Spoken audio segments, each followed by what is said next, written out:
경배합니다. 오직 주께 주 앞에 엎드려 주 앞에 엎드려 경배합니다. 오직 주께 주 앞에 엎드려 주 앞에 엎드려 경배합니다. 오직 주께 우리 하나님께 솔직한 마음을 드리며 나아갑시다. 정직한 마음으로 나아갑시다. 정직한 의도로 나아갑시다. 주님 아버지 찬양하기 원합니다. 하나님 주 앞에 엎드려 경배하기 원합니다. 하나님 그러나 정말 내가 아버지를 예배하는데 주님 맡고 있는 나의 모든 우상들 주님 아버지께서 이미 주님 깨끗하게 하셨으니 하나님 이미 아버지께서 모든 예배의 문을 여셨으니 하나님 아버지께 나아가기 원합니다. 우리 나 자신을 내어드리며 우리 아버지께 기도하며 나아갑시다.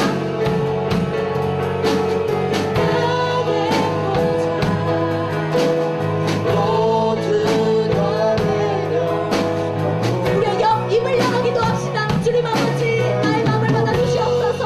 하나님 모두 굳어진 마음을 받아주시옵소서. 굳어진 마음일지라도 주님 깨어주시고 하나님 아버지 앞에 열리게 하여 주시옵소서.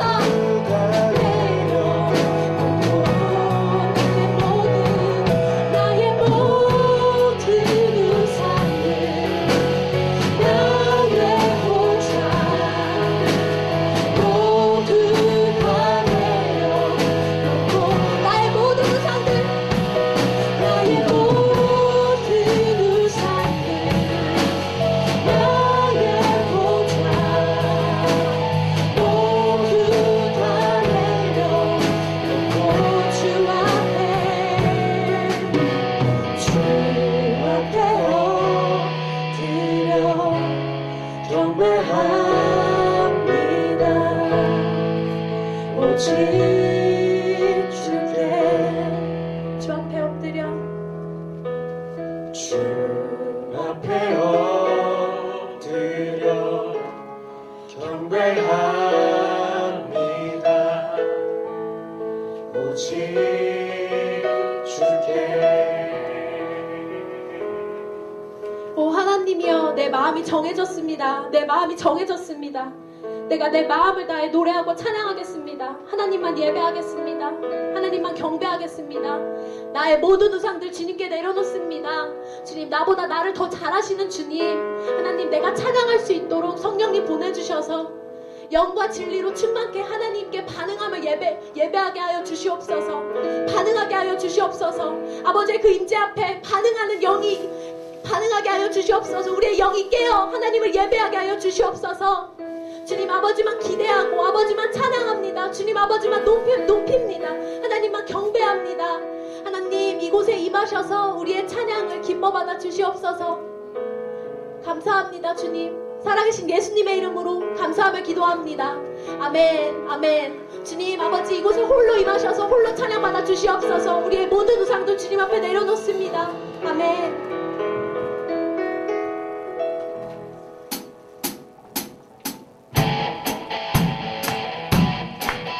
우리의 찬양이 하나님께 올려질 것입니다. 믿으십니까? 오늘 우리의 찬양이 천국에 울려 퍼질 것입니다. 믿으십니까? 한 번 더 믿음으로 아멘 아멘으로 화답합시다.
주 찬양합니다.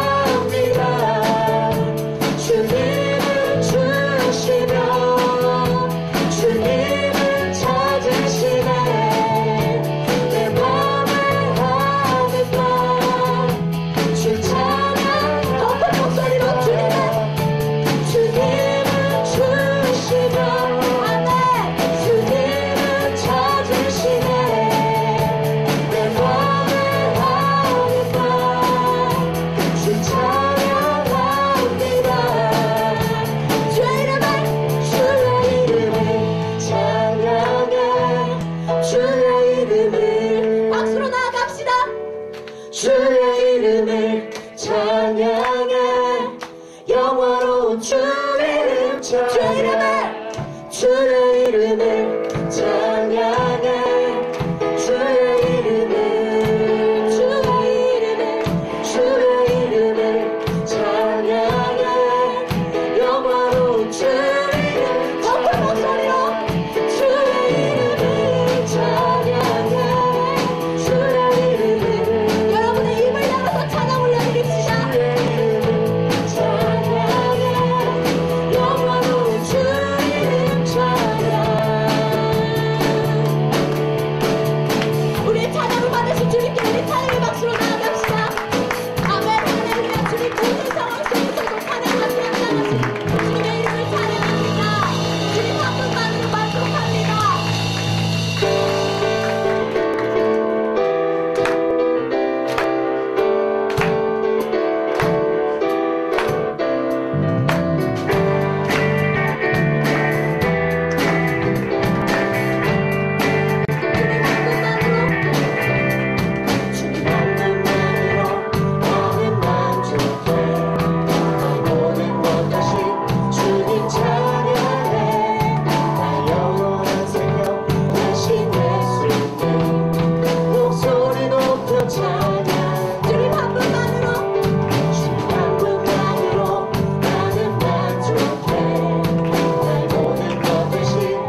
주님의 크신 주님의 크신 사랑 찬양해 나의 힘과 능력이 되신 주 나의 모든 삶 변화되었네 크신 주의 사랑 찬양해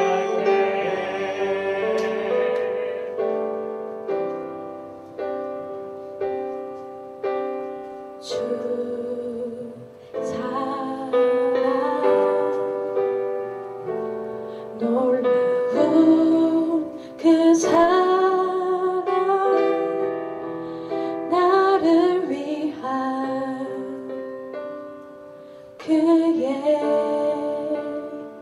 십자가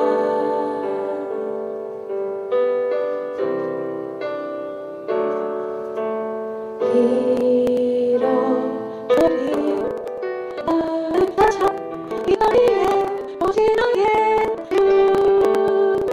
돌아오는 사랑 내 안에 너희의 그 사랑 나를 새롭게 해 놀라운 주의 사랑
진심으로 주를 향하여 바라고 예배할 수 있도록 오늘 예배 가운데 깊이 주님을 만나며 회복되는 역사가 우리 한 사람 한 사람의 영 가운데 우리의 생명 가운데 충만하게 임할 수 있도록 합심 함께 기도하겠습니다.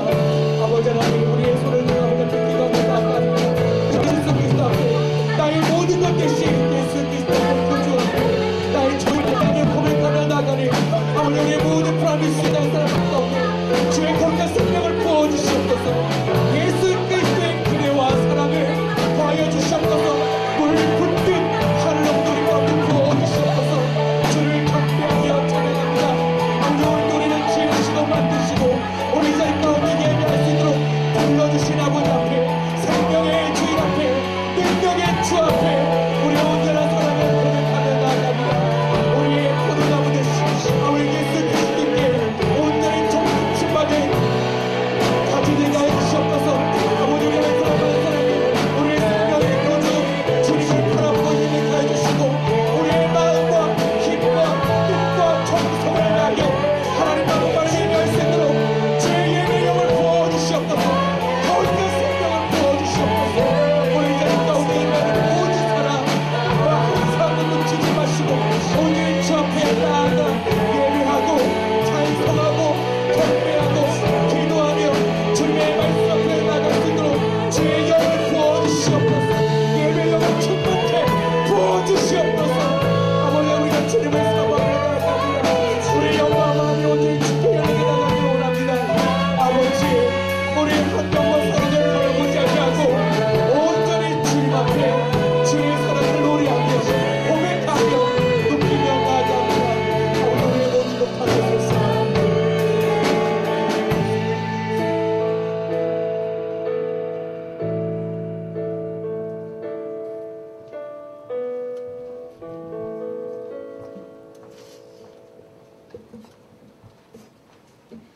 하나님 아버지, 이 시간 주님을 찬양하고 높여드리기 원합니다.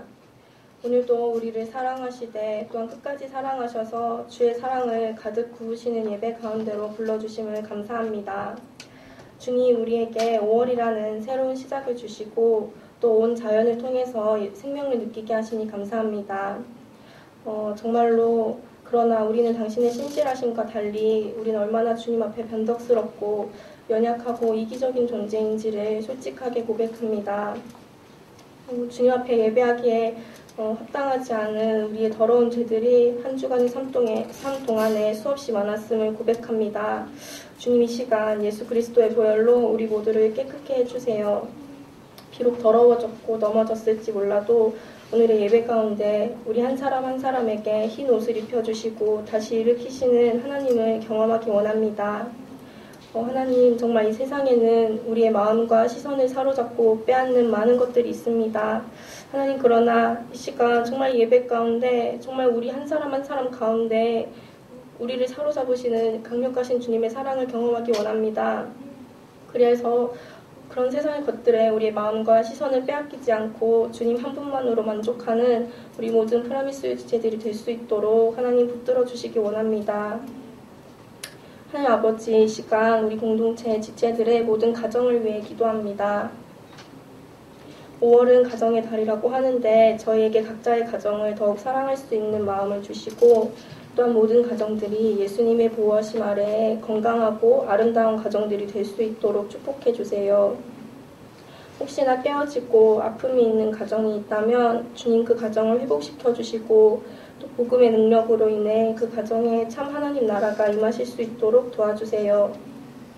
또 우리 공동체뿐 아니라 대한민국의 모든 가정의 깨어짐과 상처들을 치유해 주시기 원합니다. 이 땅의 미래와 복음을 책임지고 이어가는 귀한 믿음의 가정들이 세워질 수 있도록 하나님 이 땅을 기억해 주시고 축복해 주시기 원합니다. 하나님, 또한 오늘 말씀을 전해주시는 전도사님에게 성령 충만함과 담대함을 더해주시고 듣는 우리들의 귀와 마음이 활짝 열려지도록 성령 하나님 임재해 주세요. 감사드리며 우리의 영원한 구주 되신 예수 그리스도 이름으로 기도드립니다.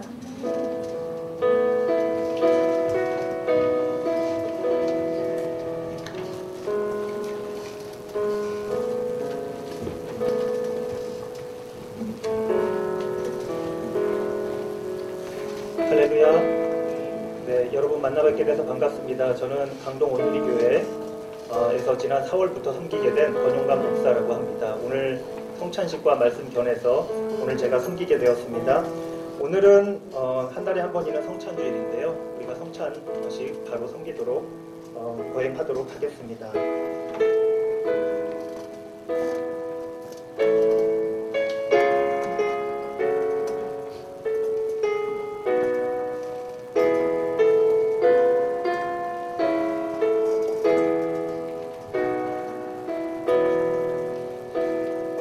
먼저 이 시간 우리 사도신경 고백하겠습니다. 전능하사 천지를 만드신 하나님 아버지를 내가 믿사오며 그 외아들 우리 주 예수 그리스도를 믿사오니 이는 성령으로 잉태하사 동정녀 마리아에게 나시고 본디오 빌라도에게 고난을 받으사 십자가에 못 박혀 죽으시고 장사한 지 사흘 만에 죽은 자 가운데서 살아나시며 하늘에 오르사 전능하신 하나님 우편에 앉아 계시다가 저리로서 산자와 죽은 자를 심판하러 오시리라. 성령을 믿사오며 거룩한 공예와 성도가 서로 교통하는 것과 죄를 사하여 주시는 것과 몸이 다시 사는 것과 영원히 사는 것을 믿사옵나이다. 아멘. 주 예수님께서 잡히시던 밤에 예수님께서 그의 사랑하는 제자들과 함께 마지막 식사를 나누셨습니다. 예수님께서는 그날 밤 떡을 가지사 축사하시고 떡을 떼어서 사랑하는 제자들에게 나누시며 말씀하셨습니다. 이것은 너희를 위하여 찢긴 몸이니 받아 먹으라 라고 말씀하셨습니다. 우리가 이 시간 주의 몸을 받아 먹을 때 주님, 내가 주님과 한 몸 되게 하여 주옵소서 라는 간절한 마음을 가지고 우리 떡에 참여하도록 하겠습니다. 함께 찬송하면서 떡을 갖고요. 받으신 이후에 함께 기도하고 참여하도록 하겠습니다.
살아계신 하나님 아버지 하나님께 감사합니다. 주님, 연약한 저희들을 다시금 이 자리에 불러 모아주시고 주님의 몸을 먹게 하셔서 감사합니다. 주님, 주님과 하나 되게 하여 주옵소서. 온전히 주님과 가까워지게 도와주옵소서. 주님과 함께 더불어 먹고 더불어 사는 사람 될 수 있도록 주장하여 주시옵소서. 감사와 찬양 올려드리며 이 모든 말씀 우리 주 예수님의 이름으로 기도합니다. 아멘. 우리 함께 떡을 깨어서 참여하도록 하겠습니다.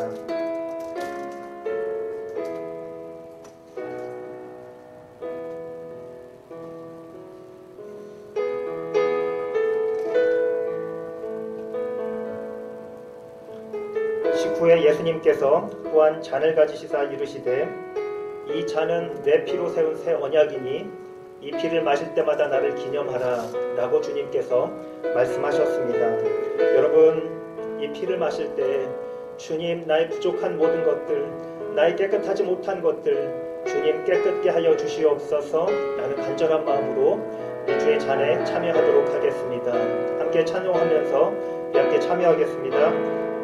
주의 보좌로 나아갈 때에 보좌로 나아갈 때에 어떻게 나가야 할까? 나를 구원한 주의 십자가 그것을 믿으며 가네. 자격 없는 내 힘이 아니 오직 예수님의 보혈로 자격 없는 내 힘이 아니 오직 예수님의 보혈로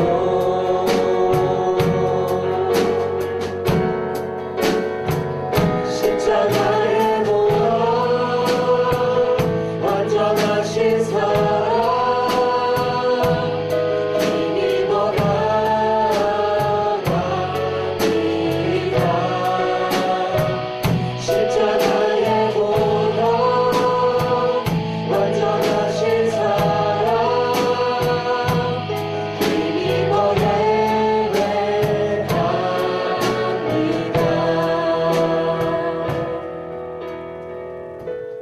살아계신 아버지 하나님, 하나님께 감사합니다. 이 시간 주님의 피를 허락하여 주셔서 감사합니다. 주님, 제가 이 피를 마시고 저의 부족하고 연약한 모든 것들이 다 떠나가게 하여 주시옵소서. 나의 모든 연약한 죄악들을 주님께서 다 용서하여 주시옵소서. 거룩한 하나님의 자녀로 다시금 회복되게 하여 주시옵소서. 거룩하다 거룩하다라고 말씀하시는 주의 음성을 듣게 하여 주시옵소서. 감사와 찬양 올려드리며 예수 그리스도의 이름으로 기도합니다. 아멘. 찬의 창입니다.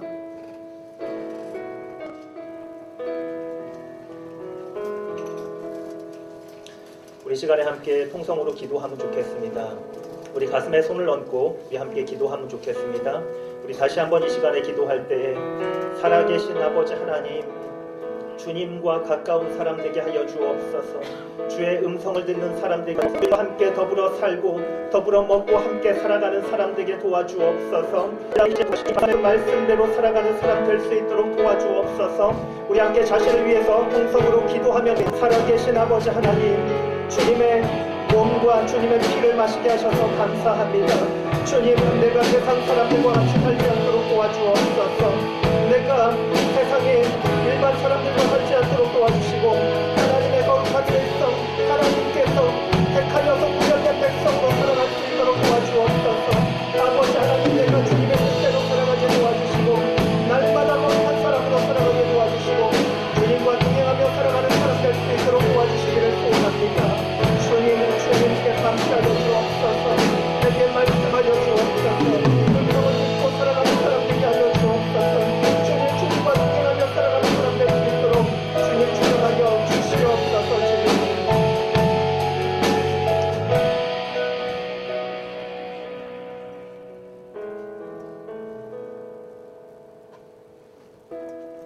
살아계신 아버지 하나님, 하나님께 감사합니다. 하나님, 이 시간 주님의 몸과 주님의 피를 마시게 하셔서 감사합니다. 주님, 내가 주님과 상관이 없으면 안 됩니다. 날마다 주께서 말씀하시는 것을 듣고 그 말씀대로 살아가는 사람 되게 하여 주옵소서. 주님과 가까이 살아가는 사람 되게 도와주옵소서. 주님과 더불어 주님 옆에 주님과 함께 동행하며 살아가는 하나님의 자녀 될 수 있도록 주장하여 주시옵소서. 주님, 내 평생에 소원하는 것, 내가 잠에서 일어나 깰 때 주의 음성을 듣는 것입니다. 그 말씀대로 살아가는 것입니다. 하루의 삶이 매 순간순간의 삶이 주님과 함께 동행하는 삶 살아갈 수 있도록 주장하여 주옵소서. 주님께 모든 감사와 찬양 올려드리며 이 모든 말씀 우리 주 예수 그리스도의 이름으로 기도합니다. 아멘.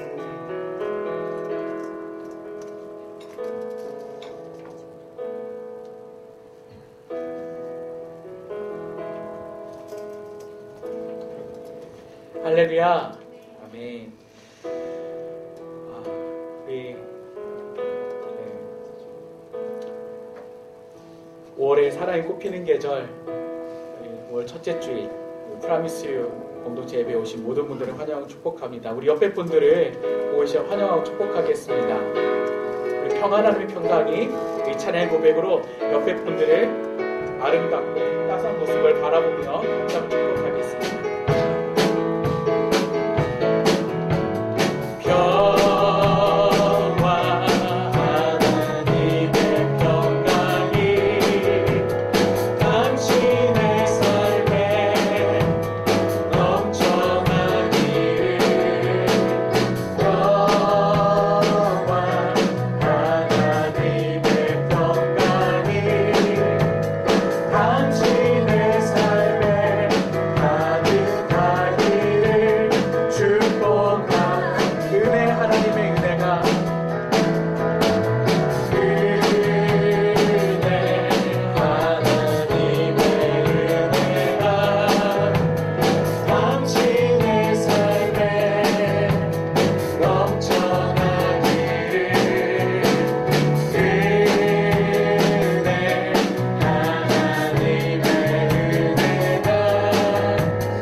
축복합니다.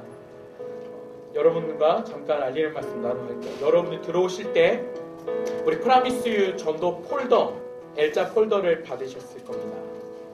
너무 예쁘게 잘 나왔지 않습니까? 이거를 디자인하고 수고해준 모 지수의 선생님이 있습니다. 이름을 밝히지 말아주세요. 모 지수 선생님. 여러분들 이 폴더 통해서 우리 공동체에 하나님의 마음을 가진 또 하나님 사랑에 필요한 지체들을 초청하고 전도의 도구로 활용하셨으면 좋겠습니다. 약간 아쉽다고는 하시는데요. 다음에 더 버전 2는 더 잘 나올 거라 기대가 됩니다. 여러분 많이 활용해 주셨으면 좋겠습니다. 입교 세례 신청을 받습니다. 오늘까지고요. 이번 주 토요일 9일과 다음 주 16일 오전 9시에 11층 비전홀에서 교육이 진행되어집니다. 32기 우리 새내기들은 꼭 신청해 주셨으면 좋겠고, 그 외에 우리 제 중에서 입교 또는 세례를 받고자 하는 분들은 오늘까지 순장님들에게 또 MC들에게 신청을 해 주시면 좋겠습니다. 계속해서 강구하고 있는데 5월 17일 5월 셋째 주일에 우리 성년의 날 행사가 우리 프라미스 예배에서 있습니다. 32기가 대상이고요. 여러분 성년의 날에 그 의미를 잘 살리기 위해서 부모님도 초청을 합니다. 그런데 부모님이 초청되기 어려운 분들은 괜찮습니다. 우리 멘토님들도 함께 여러분들 축복하고 격려하는 시간들이 있으니까요. 걱정하지 마시고 여러분들 부모님 오실 수 있는 분들은 초청하셔서 함께 이 32기 부모님들 함께 예배하고 또 성년의 님을 함께 축복했으면 좋겠습니다. 5월 24일 넷째 주일 야외 예배가 있습니다. 야외 예배를 오후 1시에 정확하게 출발하겠습니다. 잊지 마시고 여러분 각 순별로 간식 준비해 오시면 공동체에서 점심과 또 여러 가지 활동들을 준비하겠습니다. 여러분들이 각 순별로 맛있는 간식들을 준비해서 함께 교제하고 나누고 기뻐하는 시간들이 되었으면 좋겠습니다. 여러분 꼭 기억하셔서 시간 지켜주시기 바랍니다. 오늘 주시는 하나님의 말씀을 같이 보도록 하겠습니다. 오늘 주시는 하나님의 말씀은 열왕기상 13장입니다. 열왕기상 13장 1절부터 10절까지의 말씀입니다. 열왕기상 13장 1절부터 10절까지의 말씀입니다. 열왕기상 13장 1절부터 10절까지의 말씀을 저와 함께 한 절씩 교독하시겠습니다. 제가 먼저 읽겠습니다. 여호와의 말씀을 전하려고 하나님의 사람 하나가 유다에서 베델로 왔습니다.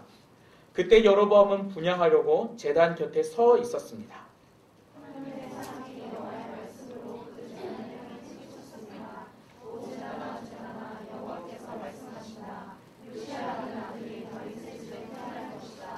그가 내게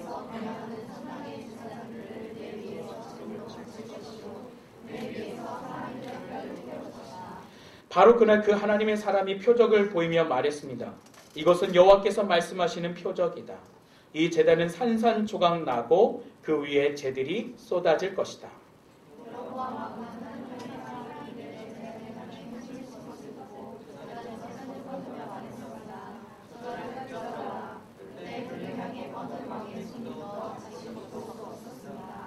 또한 하나님의 사람이 여호와의 말씀으로 보인 표적대로 제단은 산산조각이 나고 재들이 쏟아졌습니다.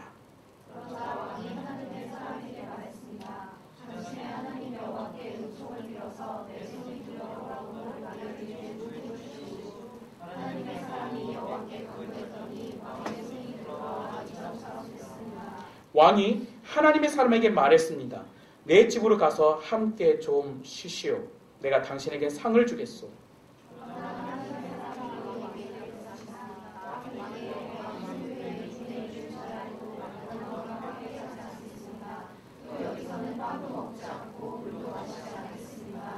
너는 빵도 먹지 말고 물도 마시지 말고 내가 왔던 길로 돌아가지도 말하는 여호와의 명령을 내가 받았기 때문입니다.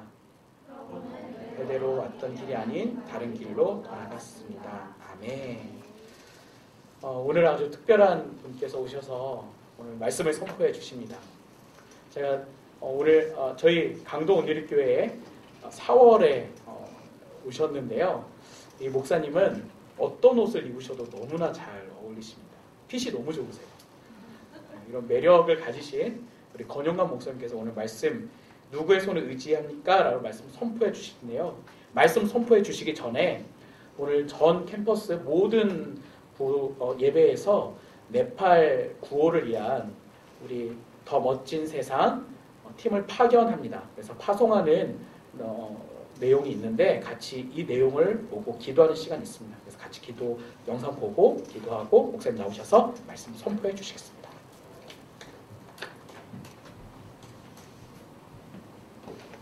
나오신 분들은 네팔 긴급 구호단으로 저희 교회가 더 멋진 세상 NGO 이름으로 파견하는 긴급 구호단입니다. 저희 교회는 더 멋진 세상 이름으로 1억 원을 이 네팔 긴급 구호에 지원하기로 했고 또 오늘 내일 이제 이 구호단이 파견이 되는데 18분 현지에서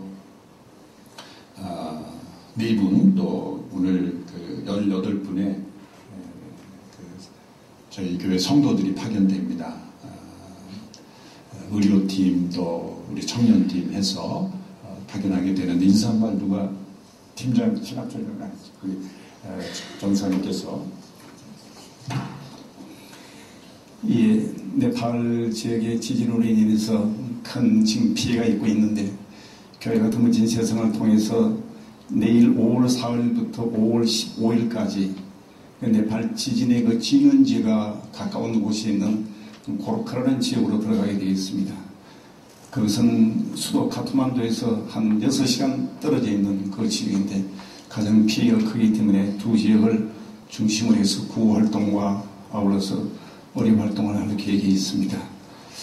지금 현재 여진이 아직도 조금씩 일어나고 있는 실정이지만 그러나 좀 안전하리라고 믿습니다. 많이 좀 기도해 주시고 특별히 지진으로 인해서 피해를 입은 그들이 빨리 회복될 수 있도록 모든 구호단체들이 힘을 모아서 함께 네팔 회복에 온 힘을 다하여 네팔 국민들이 이 어려운 시기가 하나님을 알아가는 그런 귀한 시기가 되도록 기도해 주시고요. 저희들이 들어가서 거처할 곳이 없기 때문에 천막을 치고 긴급 구호 활동을 들어가게 되겠습니다. 안전을 위해서 기도해 주시면 고맙겠습니다. 감사합니다. 시간 함께 기도하겠습니다. 엄청난 재해로 인하여 고통받는 네팔인들을 위해서 기도해 주시고 또 죽음과 싸우고 있는 영혼들 또 살아있으나 그 심한 고통 가운데 있는 그 네팔인들을 주께서 위로해 주시고 또 저희들의 작은 섬김이 그들에게 주님의 사랑이 증거되는 통로가 되게 하여 주옵시고 또 긴급 구호대 또 안전을 지켜주시고 건강을 지켜주시옵소서. 우리 합심하여 함께 기도하겠습니다. 하나님 아버지 고통 속에 있는 네팔인들을 기억합니다. 그 영혼들을 사랑하며 그들을 작은 힘이나마 돕기 위해서 또 생활을 내려놓고 생업을 내려놓고 그들을 돕기 위하여 떠나는 구호단을 축복하여 주시고 하나님 이들의 발걸음을 지켜주시고 또 이들의 구호 활동을 통하여 한 영혼 한 영혼 작은 섬김을 통하여 그들의 영혼에 새로운 은혜를 입게 해주시고 또 하나님의 사랑과 은혜를 체험할 수 있도록 역사해 주시옵소서. 아버지 하나님, 죽어가는 많은 영혼들, 죽음과 싸우고 있는 우리 네팔 영혼들을 불쌍히 여겨주시고 하나님의 사랑과 긍휼이 그 땅에 임하는 축복의 통로가 되게 하여 주시고 모든 구호단을 주께서 지켜주시고 안전하게 돌아올 수 있게 하여 주시고 또 이들의 발걸음을 축복하여 주시기를 간절히 원합니다. 주님, 하나님 아버지, 극심한 재난 속에 죽어가고 있는 영혼들 그들에게 손 내밀어 주기 위하여 떠나게 되었습니다. 생업을 내려놓고 자신의 생활에 중요한 모든 것들을 중단하고 떠나는 귀한 일꾼들을 주께서 붙잡아 주옵소서. 이들을 통해 주어지는 작은 섬김이 하나님의 생명의 사역이 되게 하여 주시옵시고 죽음과 싸우는 영혼들에게 주의 생명의 그런 축복의 통로가 되게 하여 주시옵시고 주님, 네팔 영혼들이 하나님 앞에 돌아오는 축복의 통로가 될 수 있도록 귀한 활동을 축복하여 주시옵시고 지금도 고통 가운데 있는 많은 영혼들 주여 그들을 구원하여 주시고 그들을 위로하여 주시고 새로운 희망을 그 땅에 허락하여 주시옵소서. 예수님의 이름으로 기도하옵나이다. 아멘. 아멘. 네, 우리 여러분 계속해서 또한 네팔에 있는 사람들 위해서 기도해 주시면 좋겠습니다. 우리 박준희 전사님 아까 저를 좀 칭찬해 주셨는데요. 여러분의 입장에서 제 핏이 어디가 그렇게 좋아 보이나요? 제가 이렇게 배가 많이 나왔거든요. 그래서 아마 제가 강동 온누리교회 이제 4월에 왔기 때문에 저를 인사 한번 해달라고 불러주신 것 같아요. 여러분 얼굴도 익힐 겸 해서 말이죠. 사실은 여러분의 입장은 우리 박준희 전사님이 더 잘 알기 때문에 더 잘 설교를 하실 텐데 아무튼 오늘은 인사 겸해서 여러분에게 왔습니다. 오늘 말씀이 열왕기상 13장 1절에서 10절까지 말씀 가지고 이번 주 금요일날 본문이죠. 함께 말씀 나누려고 합니다. 제 소개를 좀 하면요. 저는 대학교 1학년 때 CCC에서 예수님을 만나게 되었습니다. 대학교 들어가서 제 마음대로 이렇게 생활을 하다가 갑자기 CCC에서 성경 공부를 하게 되었고요. 그것 때문에 예수님을 믿게 되었어요. 그리고 나서 CCC에서 온누리교회를 소개받아서 온누리교회 와서 대학부 생활을 했습니다. 그 전에 제가 저희 어머님이 교회를 다니고 있는 상태였기 때문에 어머님 나가는 교회를 한번 나가봤어요. 효도하는 셈 치고. 그런데 제가 적응하기가 굉장히 힘들었습니다. 제가 CCC에서 훈련받던 것과 그 교회 생활이 너무 거리가 있는 것처럼 느껴졌기 때문에 그래요. 그래서 제가 온누리교회로 다시 돌아오게 되었고요.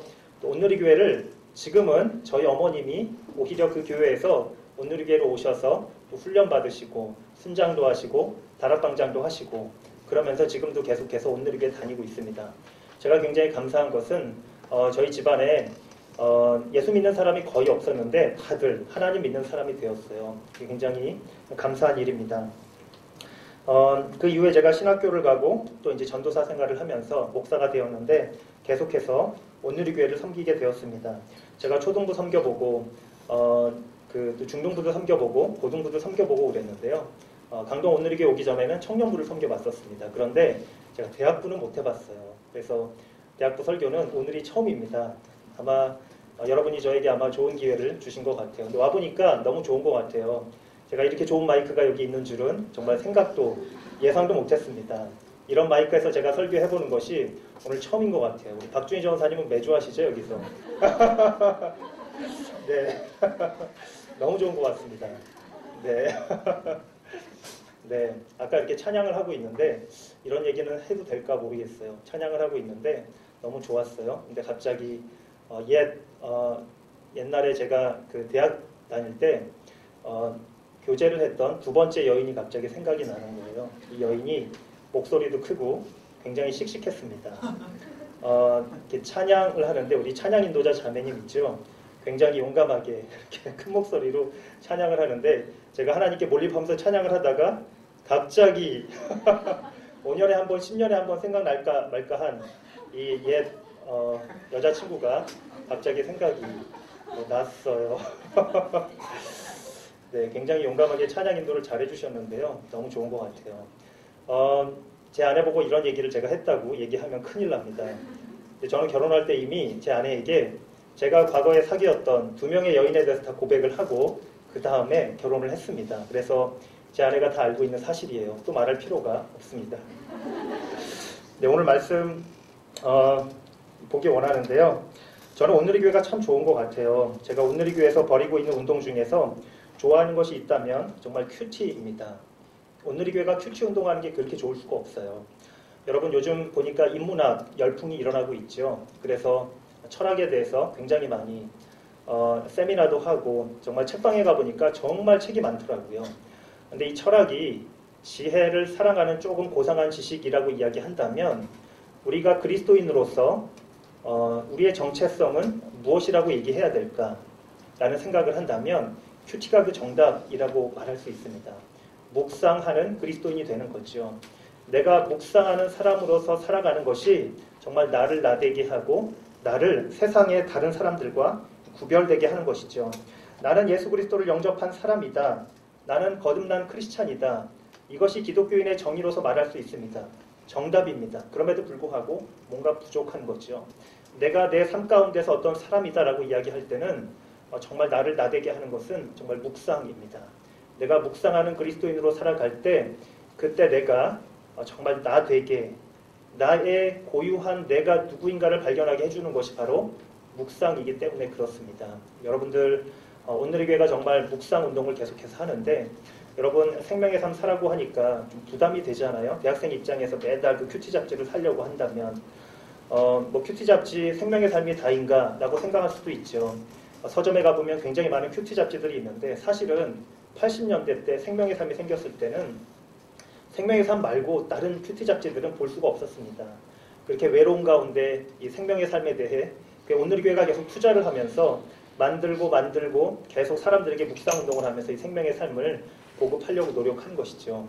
뭐 디자인이 다른 데랑 뭐 비슷하다 못하다 여러 가지 이야기를 할 수 있지만 생명의 삶으로 묵상을 해보면 이 책이 정말 얼마나 좋은 책인가 하는 것을 여러분들이 구분할 수 있다고 생각합니다.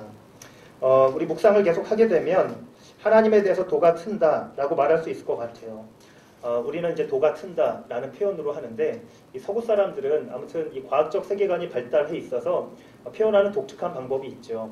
보니까 독일의 신경과학자 다니엘 레비틴이라는 사람이 있죠. 이 사람이 말한 게 1만 시간의 법칙이란 여러분 다 들어보셨죠? 1만 시간 동안 그것을 계속하면 도통한 사람이 된다라는 거죠. 여러분 30년 동안 하루에 1시간씩 큐티를 한다 그러면 1만 시간이 됩니다. 사람들이 10년 동안, 20년 동안, 30년 동안 교회를 다녔다 그러는데 그러면서도 내가 교회를 왜 다니는지 모르겠다라고 말한다면 도통 이해할 수가 없습니다. 여러분 교회를 나간다, 교회를 출석한다라는 것에 의의를 두기보다는 그 묵상하는 것에 한번 묵상을 통해서 내가 누구인가를 발견하고 하나님을 발견하는 것에 좀 더 포커스를 맞춰서 해보십시오. 그러면 정말 여러분의 인생이 달라질 것이라고 생각합니다. 그래서 여러분 앞으로 30년 동안 1만 시간의 법칙에 따라서 정말 큐티에 시간을 투자하신다면 여러분 정말 이 시내산에서 모세가 하나님을 만난 거에 남부럽지 않은 정말 하나님께 도통한 사람이 될 것이라고 생각합니다. 요즘에 이제 오늘 본문이 열왕기 상이잖아요. 이 구약 성서를 묵상하려니까 얼마나 힘이 듭니까? 다른 교회 가면 신약 성서 묵상하고 신약 성서로 또 말씀 전하고 이러는데 우리 교회는 66권을 똑같이 그냥 순서대로 그냥 묵상을 해 나가잖아요. 그게 여러분에게 피곤할 수 있을지 모르지만 우리가 믿는 것은 66권을 통해서 하나님께서 말씀하신다라는 믿음이 우리에게 있는 거죠. 제가 대학 다닐 때는 이렇게 복음서 아니면 시편 이런 것들을 묶어놓은 성경책, 조그마한 성경책이 있었어요. 그것은 2000년 기독교의 역사가 무엇을 말하는가를 대변해 주는 거죠. 전통적으로 많은 사람들이 특별히 좋아하는 말씀들이 있었습니다. 다윗이 지었던 시편들, 복음서들, 아가서 이런 것들이 하나님의 사랑을 더 잘 나타낸다고 보았기 때문에 그 말씀들을 끄집어서 보는 거죠. 그것도 뭐 나쁜 것은 아닙니다. 그냥 좋은 거죠. 그러나 그럼에도 불구하고 하나님께서 66권 전체를 통해서 우리에게 말씀하신다라고 믿습니다. 그래서 인생을 전체적으로 놓고 볼 때 66권을 함께 보는 것이 우리에게 유익이다. 그래서 여러분들 열왕기상 말씀을 묵상하는데 너무 피곤해하지 않고요. 계속해서 묵상하는 가운데 하나님께서 여러분에게 말씀해 주시기를 바랍니다. 열왕기상 11장 38절 말씀 보면요.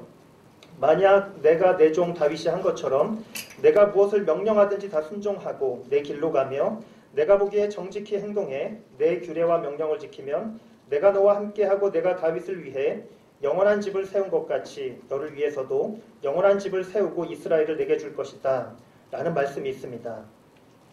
하나님께서 참으로 좋은 하나님이시죠. 하나님께서 우상 숭배하고 있는 솔로몬에게 등을 돌리셨습니다. 그러나 곧바로 하나님께서는 북이스라엘의 첫 번째 왕이 되었던 여로보암에게 10지파를 주실 것을 예언하셨죠. 그리고 여로보암에게 기회를 주셔서 다윗과 같은 믿음의 인물이 될 수 있는 기회를 다시 한번 주시는 거죠. 그때 주셨던 말씀이 바로 이 말씀입니다. 하나님께서 여로보암을 세우는 의도가 무엇입니까? 다윗과 같은 사람이 되게 하기 위해서. 다윗을 축복했던 것처럼 여로보암을 축복해서 다윗과 같은 집안을 세우기 위해서 그렇게 하신 거죠. 근데 우리가 여로보암을 보면서 굉장히 빨리 실망을 하게 됩니다. 이 여로보암이 하나님께 10지파를 건너받자마자 하나님께로부터 등을 돌리게 됐죠. 이 사람이 하나님께서 주신 놀라운 비전이 있는데 그것에 순종하기보다는 그것에 불순종하고 자기의 길로 가버렸다. 우리가 실망하지 않을 수가 없습니다. 이 사람이 어떻게 했나요? 이 사람이 금송아지를 만들어서 북왕국의 최북단인 단이란 도시 그리고 최남단 지역에 있는 도시 벳엘이란 도시에 금송아지를 각각 세웠죠. 그리고 나서 북이스라엘 왕국에 있는 10지파의 사람들이 남유다로 내려가지 못하게 남쪽으로 내려가서 예배하지 못하게 묶어놨습니다. 물론 이 사람은 정치적 의도에서 북이스라엘 지경의 사람들을 묶어놓는 그러한 일을 했다라는 것은 어떤 면에서는 정치적인 면에서는 이해가 될지 모르겠어요. 그러나 그럼에도 불구하고 이 금송아지 때문에 백성들이 우매해졌죠. 이 백성들이 우상숭배를 하게 되는 환경이 만들어진 겁니다. 이런 여로보암의 모습을 볼 때 우리가 실망하지 않을 수가 없는 것이죠. 참으로 아이러니합니다. 하나님께서 다윗과 같은 집안이 될 것이다. 다윗과 같은 사람이 될 것이다. 라는 꿈을 주셨는데 이 꿈을 그냥 하루아침에 박차버린 것이나 다름없기 때문에 그런 겁니다. 여러분, 다윗이 어떤 인물이었나요? 다윗은 이스라엘의 두 번째 왕이었죠. 실패했던 왕, 첫 번째 왕 사울을 대신해서 왕이 됐습니다. 기름 부음을 받았어요. 그런데 그럼에도 불구하고 현실은 다윗에게 있어서 그 당시의 현실은 내가 왕으로서 기름 부음을 받았는데 그 현실은 여전히 내가 아니라 다른 사람이 왕이다 라는 데 있었습니다. 내가 왕이 아니라 사울이 왕이었죠. 더군다나 사울이 자기를 죽이려고 혈안이 돼 있었습니다. 다윗이 어떻게 했나요? 도망자 생활을 했어요. 그것이 하루 이틀 10년까지 가서 10년 동안 도망자 생활을 해야 했었습니다. 어떤 면에서는 다윗에게 있어서 이 광야 생활, 여러분 이스라엘이 굉장히 좁은 지역입니다. 우리나라 남한보다도 더 작은 지역이죠.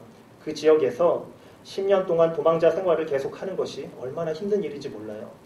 더군다나 이 다윗에게는 이스라엘 땅 가운데서 한이 많은 사람들이 다윗을 줄줄이 따라다녔습니다.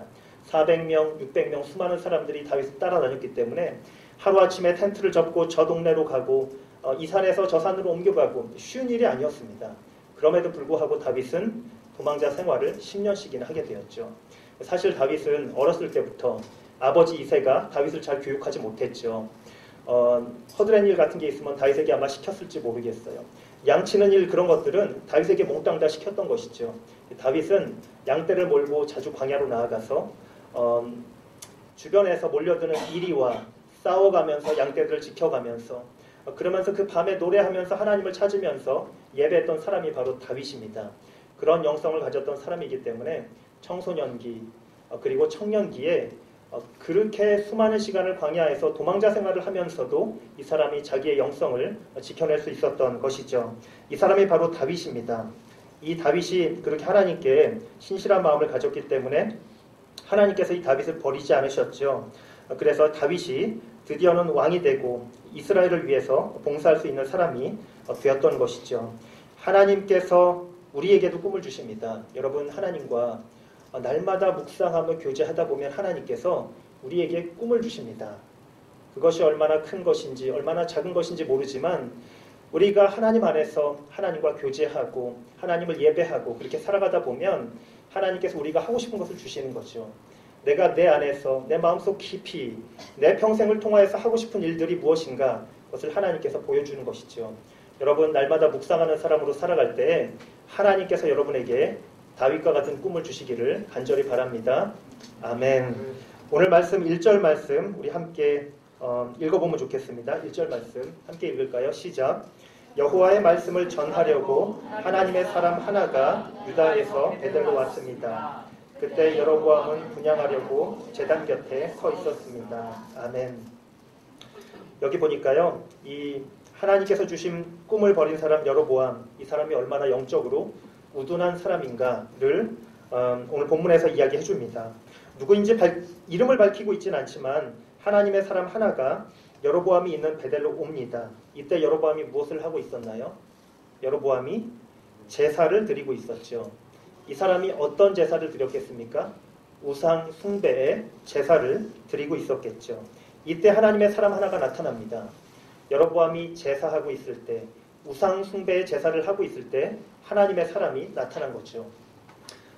이때 하나님의 사람이 나타난 것은 굉장히 시기적절해 보입니다. 왜냐하면 이때 하나님의 사람이 나타난 것은 여로보암으로 하여금 죽게 하려고 그러는 게 아니라 살게 하려고 하는 거죠.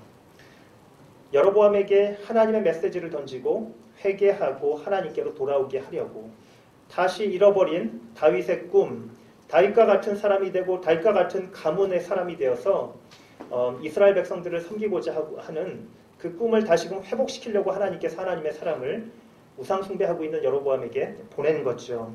그런데 이 사람은 슬프게도 거기에 발맞추지 못했죠. 사실 하나님께서 이러한 꿈을 주신 것은 여로보암에게만 주셨던 것이 아니죠. 사실 솔로몬에게도 같은 꿈을 주셨었습니다. 열왕기상 9장 4절과 5절 말씀 보면, 이제 너는 내 아버지 다윗이 한 것처럼 내 앞에서 충성스러운 마음으로 정직하게 살며 내가 명령한 모든 것을 실천하고 내 규례와 법도를 잘 지켜라. 그러면 내가 내 아버지 다윗에게 이스라엘의 왕자에 앉을 사람이 내게서 끊어지지 않으리라고 약속한 대로 내가 내 이스라엘 왕위를 영원히 세울 것이다. 아멘. 네, 이 말씀도 역시 하나님께서 솔로몬에게 다윗과 같은 사람이 되리라고 하면서 주셨던 비전에 관한 말씀이죠.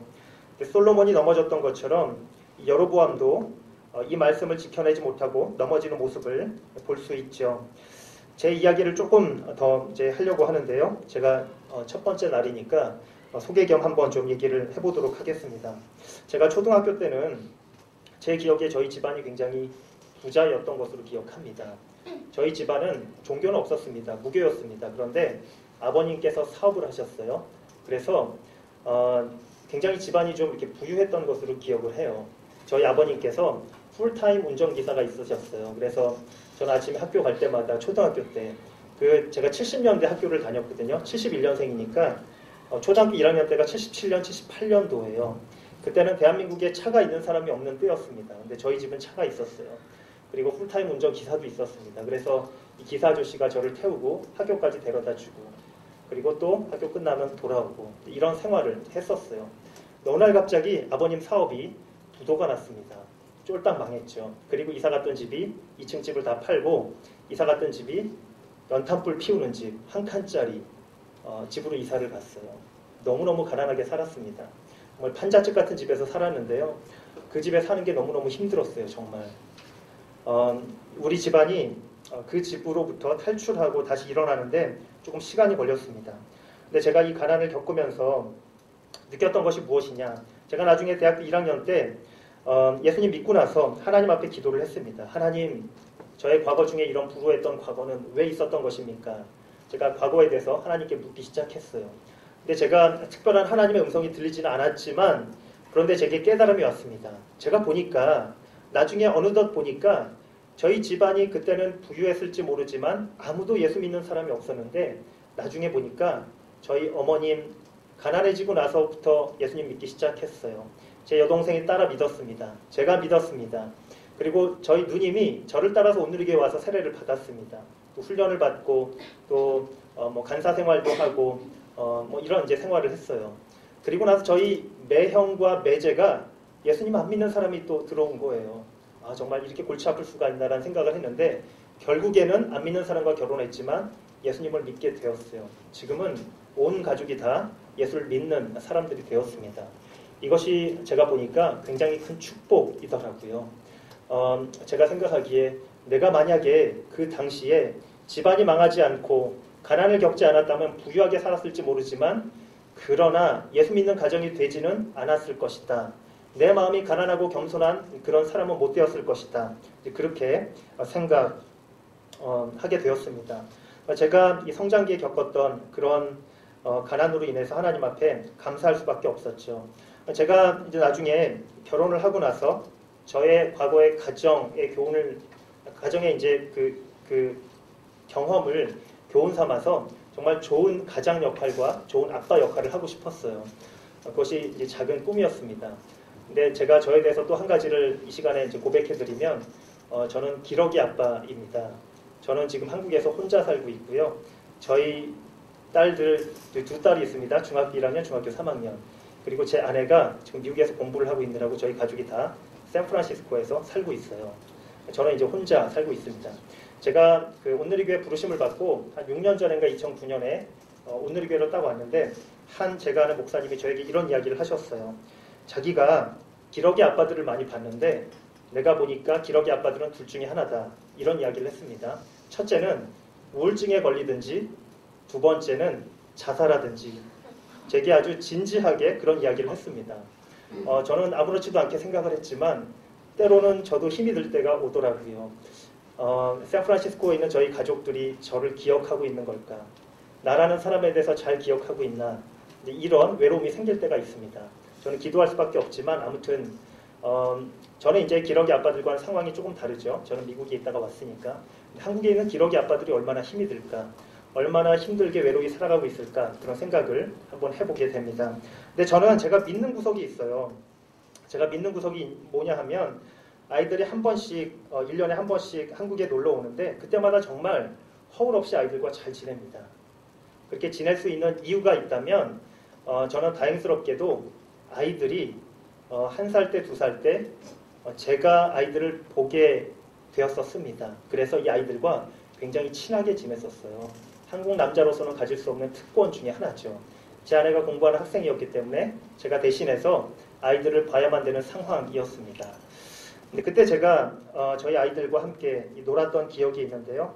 제가 이제 자주 했던 게 있어요. 우리 영세교육의 비밀 글에서 많이들 이야기하는 것들인데요. 독일의 한 목사님이 영세교육을 최초로 시도했다고 하죠. 지금 굉장히 많이 결혼하는 부부들에게 알려져 있고 이제 강조를 합니다.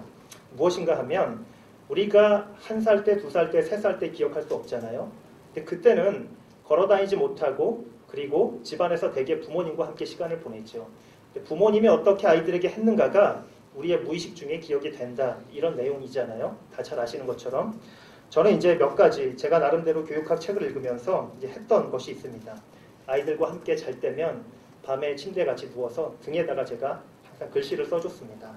글씨를 써주면서 진아, 진희 아이들 이름을 이제 이렇게 써주기도 하고 그러면서 굉장히 느낌이 좋게 이렇게 만들어줬어요. 잘 때 애들이 잘 자는 거예요. 기분 좋아하는 거예요. 또 하나는 아이들 귀에다가 항상 간지러울 정도로 귓속말을 하면서 내가 너를 사랑한다. 내가 너의 아빠란다. 진아야, 진이야 이름을 불러가면서 기분 좋게 해줬습니다. 이것도 굉장히 애들이 좋아하더라고요. 또 하나는 아이들과 숨바꼭질을 자주 했었습니다. 제가 숨바꼭질을 자주 했던 이유는 이 아이들 유아 때는 이 대상영속성이라고 하죠. 이 눈에서 보이지 않는 물체가 있으면 그것이 뒤에 있는 건지 없는 건지 잘 모른다라는 거죠. 그런데 숨바꼭질 놀이를 자주 하다 보면 안 보이지만 그 뒤에서 나타났을 때 아 있구나 라는 개념이 발달한다는 겁니다. 그걸 통해서 나중에 성장했을 때 보이지 않는 하나님이지만 그 하나님이 계시구나 라는 것을 깨닫는 데 도움이 된다 라고 우리가 교육학자들이 얘기하는 것을 제가 그 당시에 사실인지 얼마나 효과가 있는지는 증명할 수가 없습니다. 그러나 그럼에도 불구하고 저는 그런 놀이를 굉장히 많이 했습니다. 근데 제가 생각해 보니까 이 영세 유아들이 부모가 어떻게 해줬는가라는 것이 무의식 중에 그렇게 있었던 것처럼 우리도 마찬가지인 것 같습니다. 하나님께서 우리를 지으실 때 그때에 하나님께서 우리를 어떻게 지으셨을까 정확히는 잘 몰라요. 그럼에도 불구하고 우리가 성경 말씀을 통해서 알 수 있는 것은 하나님께서 우리를 하나님의 형상대로 창조하셨다라는 겁니다. 하나님의 형상의 모습을 우리 안에 박아서 그렇게 창조하셨다라는 거죠. 여러분 믿으십니까? 하나님께서 여러분을 창조하실 때 하나님의 형상대로 창조하신 거예요.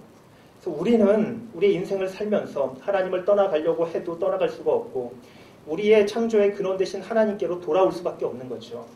하나님께서 말씀하시는 소리를 귀 기울여 들을 수밖에 없는 거죠. 하나님께서 우리에게 말씀하시는 그 목소리를 청종하고 듣고자 하는 그런 본능이 우리 안에 있다라는 겁니다. 그래서 우리는 인생을 멀리 달아가려고 하다가도 다시금 하나님께로 돌아오게 돼 있고 우리가 인생을 하나님으로부터 때로는 남모르게 다른 길로 가다가도 다시금 하나님께로 돌아오게 되어 있다라는 겁니다. 우리 폴 트루니에라는 심리학자가 있는데요. 이분이 이런 책을 썼습니다. 제목이 뭐냐 하면 귀를 핥으시는 하나님. 귀를 핥으시는 하나님. 하나님께서 우리에게 말씀하실 때 우리의 귀에다 대고 속닥속닥 하면서 우리의 귀를 핥으시는 것과 같다라는 겁니다. 여러분 큐티할 때 묵상할 때 느낌이 오지 않으세요? 마치 우리는 이 말씀을 통하여서 말씀을 읽음을 통하여서 하나님 앞에 나아가려고 하는데 하나님은 진짜 우리 귀에다 대고 말씀하시는 것처럼 그 음성이 들리는 거죠. 귀에 들리고 우리의 중심에 들리고 우리의 영혼 가운데 들리기 시작하는 거죠. 여러분 그런 큐티를 통한 축복이 여러분 가운데 있었으면 좋겠습니다. 우리 2절 말씀 함께 읽도록 할게요. 2절 말씀 함께 읽겠습니다. 시작. 하나님의 사람이 여호와의 말씀으로 그 제단 향에 소리쳤습니다. 오 제단아 여호와께서 말씀하신다. 요시아라는 아들이 다윗의 집에서 태어날 것이다. 그가 내 위에서 분양하는 산땅의 제사장들을 내 위에서 제물로 바칠 것이요 내 위에서 사람의 뼈들을 태울 것이다. 네, 여기 보니까요. 이 하나님의 사람이 예언을 말씀하죠. 근데 이 예언이 여로보암을 향하는 것이기보다는 제단을 향하는 것을 우리가 볼 수 있어요. 이 제단이 무슨 제단입니까? 바로 여로보암이 만든 우상숭배의 제단이었죠. 이 제단의 미래가 2절 말씀에서 예언이 됩니다. 그것이 무엇입니까? 장차 요시아라는 왕이 나타나서 이 제단을 불태울 것이다. 제사장들을 우상숭배하는 제사장들을 제단에 바치고 이 제단 위에 제사장들의 뼈를 태울 것이다 라는 내용입니다. 이 내용이 그대로 이루어집니다. 약 300여 년이 더 지난 이후에 실제로 요시아라는 왕이 나타나서 개혁을 시작하게 되죠. 놀라운 신앙개혁 운동을 펼치게 됩니다. 신앙개혁을 주도하게 되죠. 근데 여기 이 말씀에 자세히 보니까요. 300년 뒤에 태어날 요시아라는 선왕이 오기 전에 그 내용을 확증이라도 하듯이 표적이 하나 나타납니다. 이 개혁 개정에는 예조라고 되어 있는데 뭐냐 하면 이 제단이 산산조각이 나고 그 위에 재들이 쏟아진다 라는 내용이 바로 3절 말씀이죠. 그리고 5절 말씀 보니까요. 5절 말씀에서 실제로 실현이 되는 것을 볼 수 있어요. 하나님의 사람이 여호와의 말씀으로 보인 표적대로 제단은 산산조각이 나고 재들이 쏟아졌습니다 라고 이야기합니다. 여러분 근데 우리가 이 말씀을 계속 보니까요. 여로보암 입장에서는 이러한 예조나 이런 것들보다 더 실제로 중요한 사건이 자신에게 벌어지는 것을 볼 수 있습니다. 4절 말씀인데요. 4절 말씀에 보니까 여로보암 왕이 하나님의 사람이 베델 제단을 향해 소리친 것을 듣고 제단에서 손을 뻗으며 말했습니다. 저자를 붙잡아라. 그때 그를 향해 뻗은 왕의 손이 굳어 다시 거둘 수 없었습니다. 라고 이야기하죠. 네, 여기 보니까요. 여로보암 왕이 그 하나님의 사람을 잡으려고 하는데 뻗었던 손이 굳어버리는 것을 볼 수 있죠. 6절 말씀에서 어떻게 여로보암 왕이 말하는지 우리 함께 읽도록 하겠습니다. 6절 말씀 시작. 그러자 왕이 하나님의 사람에게 말했습니다. 당신의 하나님 여호와께 은총을 빌어서 내 손이 나를 위해 중보기도해 주시오. 하나님의 사람이 여호와께 간구했더니 왕의 손이 되돌아와 이전처럼 됐습니다. 여러분 여기 한번 보십시오. 여로보암이 어떻게 기도했죠? 여로보암이 어떻게 기도했습니까? 당신의 하나님 여호와께 은총을 빌어서 내 손이 원래대로 되돌아오도록 그렇게 기도해 주십시오 라고 기도합니다. 여러분, 여로보암의 변화를 느낄 수 있으시겠어요? 여로보암이 하나님의 사람이 왔을 때 무엇을 하고 있던 사람입니까? 우상 숭배 재단에서 이 재단을 쌓고 있던 사람이죠. 그런데 지금 무엇을 하고 있습니까? 하나님께 기도하고 있는 장면이 나오는 거죠. 하나님의 사람에게 부탁을 해서 하나님께 자신을 위해서 기도해 달라라고 이야기를 하고 있는 거죠. 이 순간만은 오직 하나님께 도움을 구하면서 기도 부탁을 하고 있는 모습을 볼 수 있습니다. 여러분, 이 순간에 여로보암이 계속해서 자신의 마음을 하나님께 드려서 회개하고 하나님 앞에 변화가 됐다면 얼마나 좋았을까요? 그런데 여로보암은 그렇게 하지는 못합니다. 이어지는 말씀 7절과 8절 말씀인데요. 제가 읽겠습니다. 왕이 하나님의 사람에게 말했습니다. 내 집으로 가서 함께 좀 쉬시오. 내가 당신에게 상을 주겠소. 그러나 하나님의 사람이 왕에게 대답했습니다. 왕이 내게 왕 소유의 2분의 1을 준다 해도 나는 왕과 함께 가지 않겠습니다. 또 여기서는 빵도 먹지 않고 물도 마시지 않겠습니다. 아멘. 네, 여기 보니까요. 여로보암이 하나님의 사람에게 제안하죠. 뭐라고 제안합니까? 내 집으로 가서 함께 좀 쉬자. 내가 당신에게 상을 주겠다라고 이야기합니다. 여러분, 여기서 여로보암의 제안이 어떤 것인지 정확히는 잘 모르겠어요. 무엇을 정확하게 압수하고 있는 건지 모르겠습니다. 그러나 이 하나님의 사람이 답하는 부분에 보니까 왕 소유의 2분의 1을 준다고 해도 나는 왕과 함께 가지 않겠다. 여기서는 빵도 먹지 않고 물도 마시지 않겠다라고 이야기를 하죠. 여기서는 이라고 이야기하는 게 제단이 있는 신전을 가리키는 거죠. 이것을 놓고 우리가 봤을 때 아마 여로보암이 하나님의 사람에게 제안하는 것은 바로 하나님의 사람으로 하여금 이 신전에서 우상 숭배를 위해서 자신의 우상을 위해서 제사장 노릇을 하라라는 앞서 정도로 우리가 들릴 수 있지요. 여러분, 여로보암이 제가 말씀드린 것처럼 자신을 위해서 중보해 달라면서 하나님께 매달릴 때 그때 자신의 죄악들을 회개하고 하나님께 돌이켰다면 얼마나 좋았을까요? 그런데 이 사람은 그렇게 하지 못합니다. 오히려 더 욕심이 나서 자기 우상 숭배의 제단을 위해서 하나님의 사람에게 내가 상을 줄 테니까 여기서 제사장 노릇을 하라. 나를 위해서 일하라 라고 하는 욕심을 보이는 것을 볼 수 있죠. 여러분, 여기 보니까 우리가 얻을 수 있는 교훈이 뭐냐 하면 이 기적에는 한계가 있습니다. 이 사람이 기적적으로 팔이 낫게 되었지만 그러나 그럼에도 불구하고 자신의 마음을 돌이키지 못하고 자신의 마음을 하나님께로 드리지 못하고 회개하지 못하는 모습을 볼 수가 있죠. 여러분, 이 시대 수많은 사람들이 하나님과의 만남 속에서 하나님을 순수하게 기도 속에서 만나고 하나님을 순수하게 교제 속에서 만나고 인격적으로 만나는 데서 좀 탈피해서 기적을 구하고 이상현상을 구하고 독특한 것을 구하는 사람들을 볼 수 있어요. 그러나 그런 것들은 오히려 부자연스러운 것입니다. 물론 어떤 사람들은 우리가 살면서 자신의 병이 낫고 또한 기적적으로 하나님께서 위급한 상황 가운데서 자신을 구원해 주시는 것을 경험할 수 있습니다. 그러나 그럼에도 불구하고 우리가 정상스러운 그리스도인의 생활은 묵상을 통해서 하나님의 말씀을 들음을 통해서 날마다 큐티하고 기도하고 하나님 앞에 나아감을 통하여서 하나님의 음성을 듣고 순종하는 삶을 살아가는 것이죠. 여러분, 구약 때도 하나님의 놀라운 선지자들이 많이 나타났지만 그러나 우리가 다윗의 일생을 볼 때 다윗은 날마다 하나님 앞에 나아가서 기도했던 사람이잖아요. 그런 삶을 볼 수 있잖아요. 그러나 그럼에도 불구하고 수많은 사람들이 구약 성경처럼 내게 기적을 달라고 그렇게 기도하는 사람을 볼 수 있는데 이 말씀을 통하여서 기적의 한계가 무엇인가 우리가 명확하게 볼 수 있죠. 여러분, 날마다 하나님 앞에 서는 여러분들 되었으면 좋겠습니다.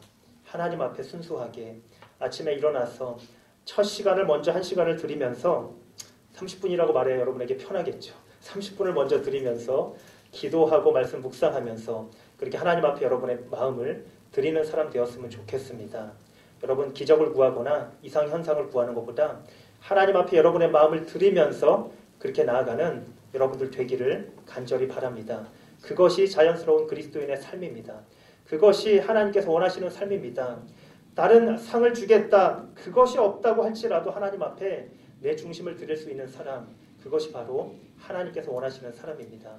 그렇게 하나님 앞에 나아갈 때 하나님께서 여러분에게 큰 축복을 주시리라고 믿습니다. 하나님의 마음을 얻을 수 있는 지름길이라고 생각합니다. 여러분 그렇게 날마다 살아갈 때 하나님 마음에 가까운 사람 되시기를 간절히 바랍니다. 아멘. 우리 시간에 한번 좀 기도하면 좋겠습니다. 우리 시간에 잠깐 눈을 감고 기도하면 좋겠는데요. 우리 시간에 함께 기도할 때 살아계신 아버지 하나님, 우리가 기적을 바라지 않겠습니다. 아버지 하나님, 우리가 하나님을 제대로 아는 것 없이 하나님께서 내게 축복을 달라고 구하지 않겠습니다. 날마다 하나님의 말씀을 묵상하며 주님 앞에 기도하며 나아갈 때 하나님께서 내게 하나님의 마음을 허락하여 주시옵소서. 하나님을 더 많이 알아가게 도와주옵소서. 하나님을 조금씩 더 많이 알아가는 사람 되게 하여 주시옵소서. 우리 함께 합심하여 통성으로 기도하도록 하겠습니다. 살아계신 아버지 하나님, 하나님께 기도합니다. 하나님을 조금씩 알아갈 수 있도록 도와주시되 내 인생의 전체를 통하여서 날마다 아침 시간을 주님 앞에 드리는 사람 될 수 있도록 도와주옵소서. 아버지 하나님, 주님께서 나와 함께하여 주옵소서. 주님께서 내게 말씀하실 때 그 말씀 앞에 반응하는 사람 되게 도와주옵소서. 주님 내게 말씀하실 때 그 하나님의 말씀 앞에 겸손하게 반응하는 사람 될 수 있도록 도와주옵소서. 일확천금을 바라는 사람 되지 않도록 도와주시고 다윗이 날마다 하나님 앞에 나가며 아버지 하나님 주님 앞에 전심으로 기도하며 나갔던 것처럼 날마다 하나님 앞에 기도하며 나갈 때 하나님 우리에게 하나님의 말씀을 주옵소서. 하나님의 마음을 주옵소서. 하나님의 마음을 얻게 하여 주옵소서라고 기도하며 나가는 사람 될 수 있도록 주님 주장하여 주시옵소서. 주님께 모든 감사드립니다. 주님